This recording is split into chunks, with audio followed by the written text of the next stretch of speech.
Real estate exam vocabulary quiz. 20 terms you need to know. Can you get them right? Ready? Let's start with these 6 contract terms. I'll give you the definition. You guess the term. A good faith deposit made by the buyer when submitting an offer, held in escrow until closing. Is it earnest money deposit or option fee?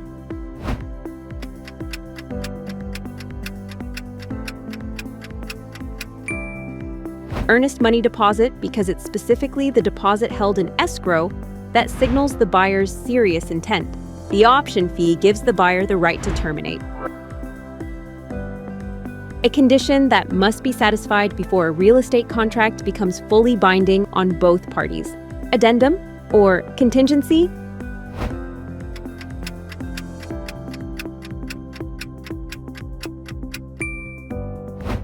Contingency because it's the clause that makes the contract conditional on something happening first.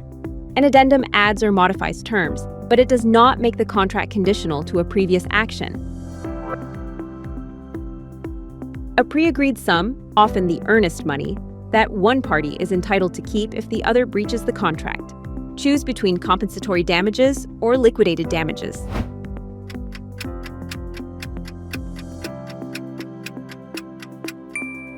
Liquidated damages because the amount is fixed in advance so no one has to prove losses in court.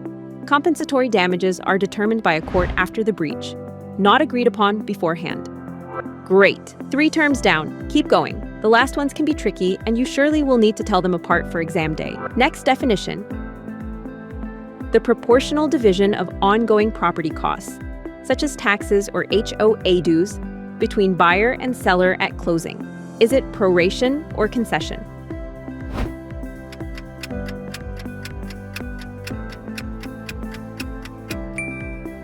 Proration, because it's the calculation that splits recurring costs based on each party's ownership period. A concession is a credit one party gives the other. A response to an offer that modifies one or more terms, which legally rejects the original offer and creates a new one. Is it acceptance or counteroffer?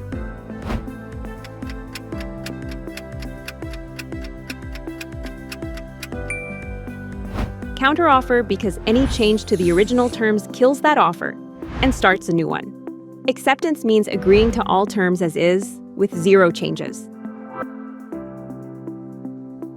A contract in which both parties exchange binding promises and each is obligated to perform. Is it a unilateral contract or bilateral contract?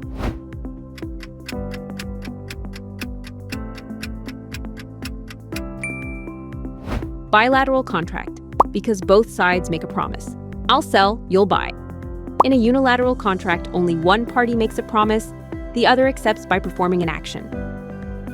Way to go, 6 down, 14 more to come. Stay with us. Let's move on now with these 5 financing terms. The loan amount expressed as a percentage of the property's appraised value, used by lenders to assess risk.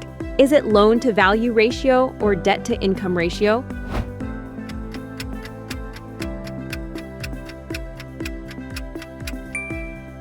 Loan to value ratio, because it compares the loan size directly to the property's value to measure collateral risk.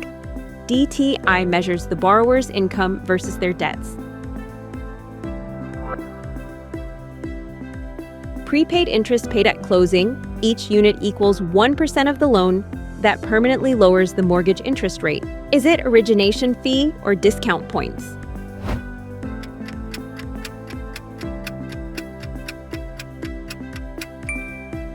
Discount points because each point equals 1% of the loan paid upfront to buy down the rate. The origination fee is a lender's processing charge. It does not reduce the interest rate. Lender required coverage that protects the lender, not the borrower, when the down payment is less than 20%. Is it hazard insurance or private mortgage insurance?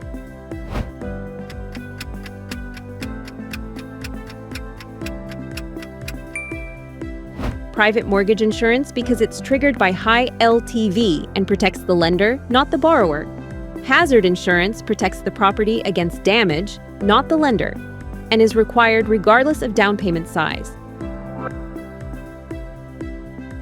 A 3-party security instrument used in many states where a neutral trustee holds legal title until the borrower repays the loan.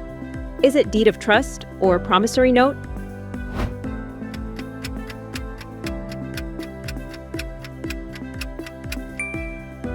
Deed of trust because it involves three parties: borrower, lender, and a trustee who holds title. A promissory note is the borrower's written promise to repay. It is not a security instrument and involves no trustee. A two-party security instrument in which the borrower pledges real property as collateral directly to the lender.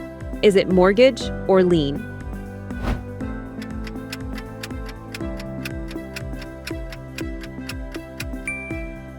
Mortgage because it's a two-party agreement, borrower and lender only, with no trustee involved.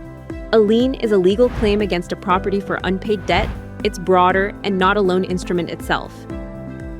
Brief pause. Just so you know, all these vocabulary terms are included in Lexiwise's interactive flashcards, quizzes, and practice questions.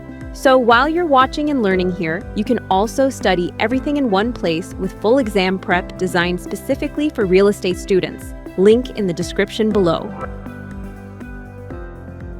An arrangement where one brokerage assigns two different in-house agents, one to the buyer, one to the seller, in the same transaction. Is it a dual agency or designated agency?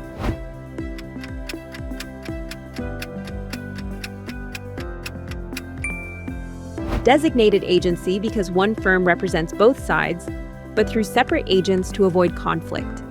In dual agency, one agent, or the whole brokerage without separation, represents both parties. An agency relationship deliberately created through a clear written or verbal agreement between the agent and the client. Is it express agency or ostensible agency?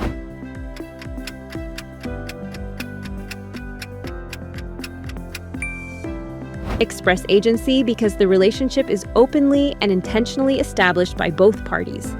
Ostensible agency arises when a third party reasonably believes someone is an agent based on appearances, not an actual agreement. An agency relationship that arises unintentionally from the conduct and actions of the parties without any formal agreement. Is it actual agency or implied agency?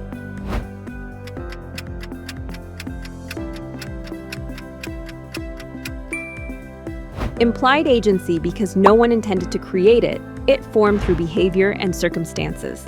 Actual agency is a real, intentionally created relationship, the opposite of one formed by accident. An agent hired by the listing broker who owes fiduciary duties to the seller but works directly with the buyer. Is it a transactional agent or subagent?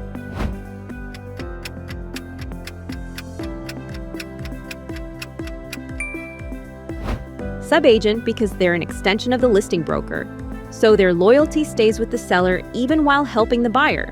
A transactional agent assists both parties neutrally without owing fiduciary duties to either side. Hey, we just reached 15 terms already. Almost there. Don't back down now. Let's see a new category now with only 2 terms. The most probable price a property would sell for in a competitive open market between a willing buyer and seller, neither under pressure. Is this market value or appraised value?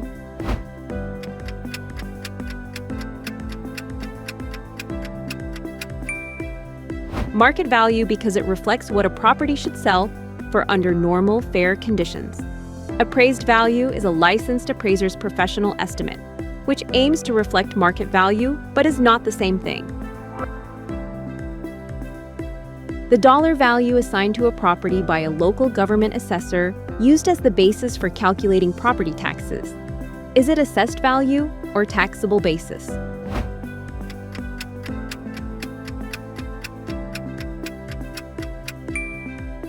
Assessed value because it's set by the government specifically for tax purposes, often lower than market value.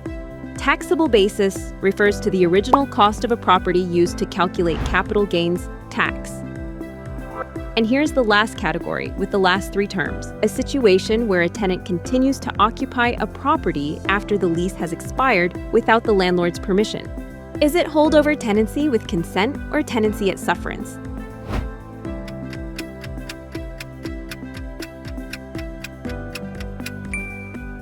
Tenancy at sufferance because the tenant is there without consent. The landlord suffers their presence. Holdover tenancy requires the landlord's consent. Without permission, it becomes tenancy at sufferance. A lease with no fixed end date that automatically renews for successive periods, weekly or monthly, until either party gives proper notice.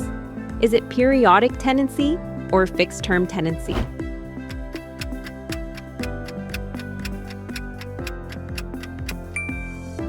Periodic tenancy, because it keeps rolling over week to week or month to month until someone gives notice to end it. A fixed-term tenancy has a definite start and end date. It does not auto-renew and requires no notice to terminate at expiration. This is it, the last term. A rental arrangement with no fixed term, either the landlord or tenant may end it at any time, requiring a notice period of 30 days in general. Is it estate for years or tenancy at will?